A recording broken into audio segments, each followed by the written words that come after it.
Hello, Beez Bladers! How are you today? I hope all is well. Welcome newcomers to the channel. I'm glad you're here and I hope you find this video informative and quite possibly entertaining. But I've had the pleasure of carrying and using and cutting with this knife for the past couple of weeks, and it is time to send it back to John. So we'll run through all the goodies and my opinions and see if that helps you decide if it's the knife for you or not. Or you may be like me and you just simply enjoy knife content, whether you're thinking of buying a knife or not.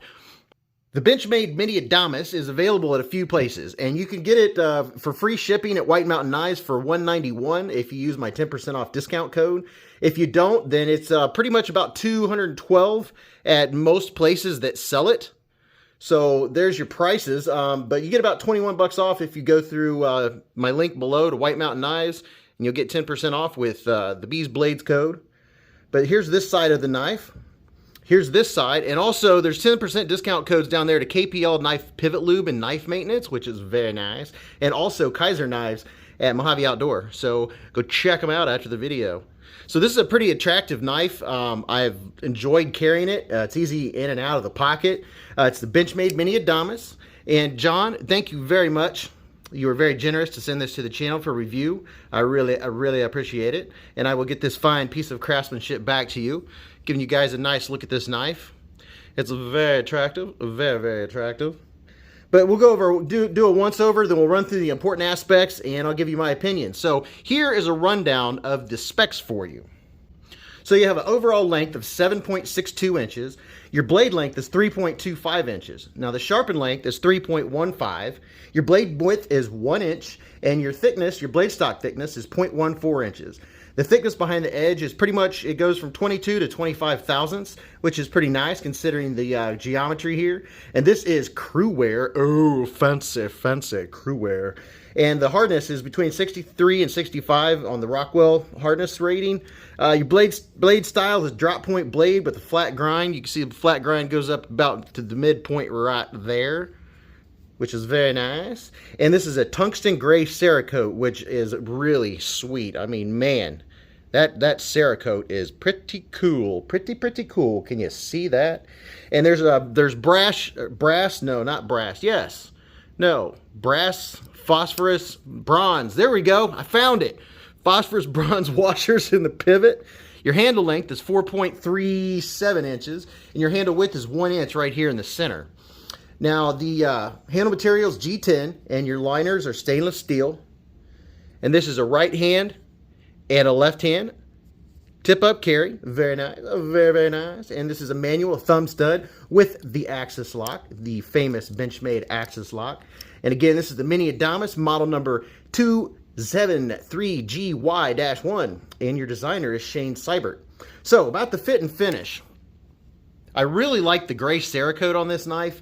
I mean, it just adds a whole different aspect to it.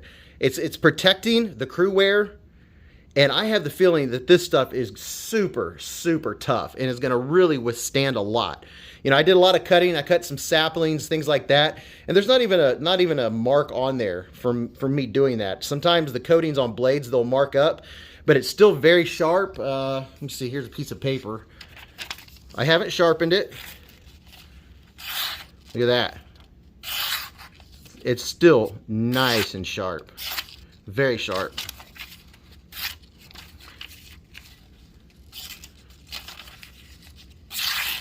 There you go. I'm like Kevin, I can't cut paper. It does matter. This paper is kind of damp. It's a little humid in here.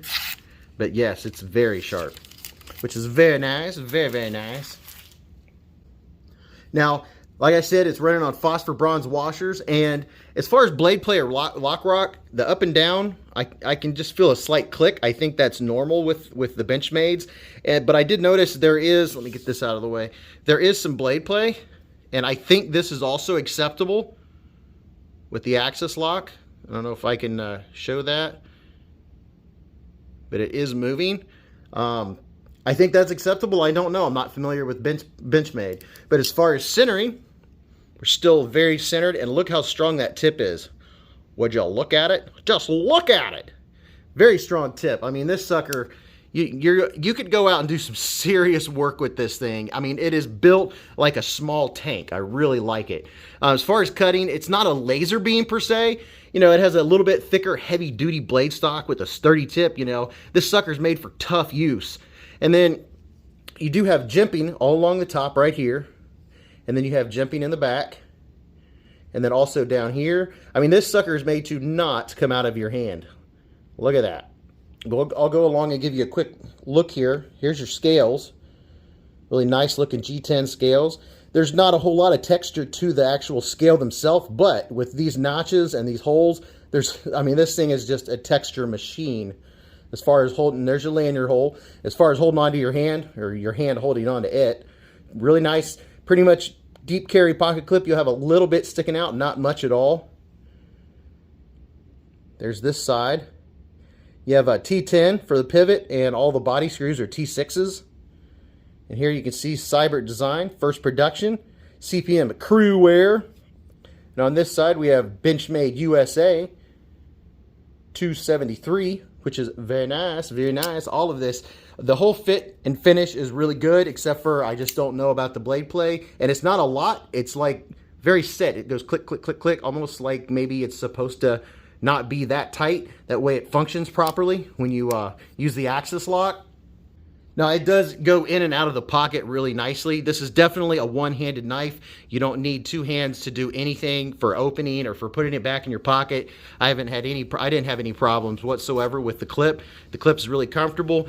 You have a couple of mushrooms growing there in the shade, but they did not prove to be any problem whatsoever in and out of different types of pants that I wore. So there's no issue with that whatsoever. Let's do some size comparisons for you. So width-wise, up against the Tenacious, you can see they're very similar in size. It's a little wider than the Tenacious, not a whole lot. Here's the Spyderco Manix 2. I don't have any other Benchmades to show you. I know there's a lot of Benchmade people out there. And let's see, what's another one? Here's the Pilar 3. This is one a lot of you guys have. So that gives you an idea of the thickness. It's not a super thick knife, but it's still beefy at the same time. Does that make any sense? Here's the CJRB Feldspar. So you see it's closer in line with the width of the Feldspar. Not too bad, not too shabby. All right, so quick housekeeping note. The way to support the channel, and by that I mean you and me, is to tap or like or dislike. Doesn't matter. And remember to say something in the comments, even if it's just hello bees or saying hi to everyone else. That helps the video stay out there for others to view it before YouTube lets it fade to the background, because that's what happens. That's all about the algorithm. Don't ask me to explain it. But thank you guys and gals. I appreciate that very, very much. So as far as full size, full length comparisons, let's do the regulars. Here's the Spyderco Tenacious and the Manix 2, Spyderco Manix 2. So you can see it's a full-size knife.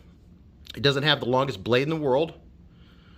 And let me get a couple more for you. Here's the Spyderco Para 3.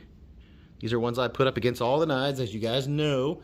Now here's another one with the Feldspar up here. This is a common knife I know a lot of guys have, and a lot of gals have. So you can see the Feldspar has some length on the blade, but not much, just a hair, just a tad, just a little bit. And here's another one that a lot of guys have and a lot of gals have. That's the Civivi Baklash, and I'll put one more up here. Here's the Pilar 3, or Pilar, or Pilar, however you want to say it. So there you go. There's some idea on full-size comparisons.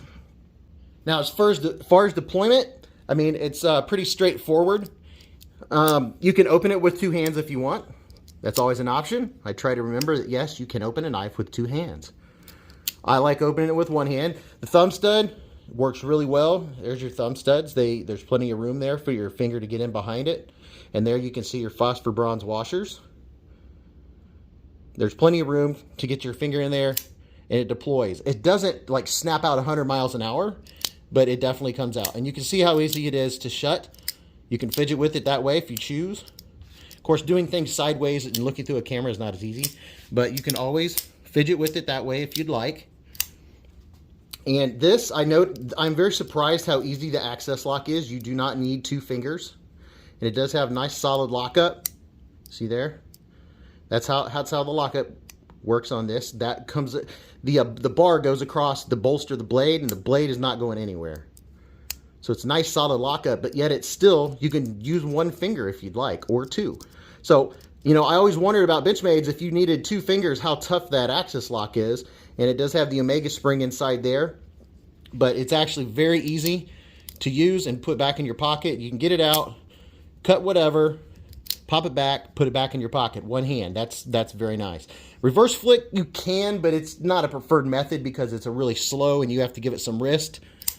You can do it. It's just, I mean, it's not necessarily what I would call an all-day fidget knife. I mean, there's definitely a fidget factor there. You can't not have a fidget factor with the axis lock. You know, you can play with it all day long if you want, but I think you can wear out your Omega springs if you do that. I've heard a lot of people breaking them, and it's probably from doing the whole fidget thing, and a lot of us knife lovers love to fidget. Now, as far as ergos, it's pretty comfortable in my hand. Let me back out a little bit here for you, move stuff out of the way. Now, my hand, get a sticker out of the way. All right, so my hand is 4 inches right from here to here. It's 3.5 inches from here to here. And then for the tip of my finger, right to the base of my hand, is 7.25. So here's my grip on it. Make sure I'm focused in here. You know me, my focus always needs more focus.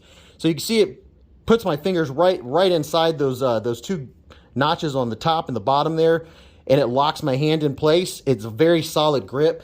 I can feel the pocket clip, but it's not that bad. It's not hateful at all. Now, I noticed like when bearing down a little bit, I kind of wish for my hands that this right here, this whole action, was just stretched out just a hair, maybe 1/4 of an inch, to give me a little more room. But it does squish my fingers in there. I do have a comfortable grip on it. Bearing down on it is pretty comfortable. The only thing I would have to say is this jimping back here is definitely mildly aggressive. But man, this is good for with gloves or without gloves. This thing is just a mini tank. It is a beast. It is so solid in the hand. And also, you know, if you use it to cut up stuff this way, you know, cut open some bags or something like that, it locks your hand in either direction. So I don't really have any issues with the ergos whatsoever. And as far as aesthetics, I mean, come on. It doesn't get much better than that. That's pretty tough looking. That's mean looking. That's pretty good aesthetics. And as far as your acoustics,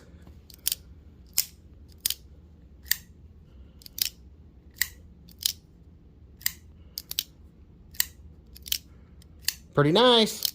So what do I like about this knife? Pretty much most things about it. It's a tad bulky in the pocket, just a tad. But if you're outside and you're wearing jeans or you're going out in the woods or anything like that, you're not going to be wearing flimsy basketball shorts. And with me, if I put it in, if I have a knife and I'm wearing, you know, stretchy waistband type shorts or something like that, I don't put the knife in the pocket. I typically put it in the waistband. So it's not an issue for me. I don't mind a bigger knife. And it's not super heavy. I'll weigh it here real quick. I forget what it weighs.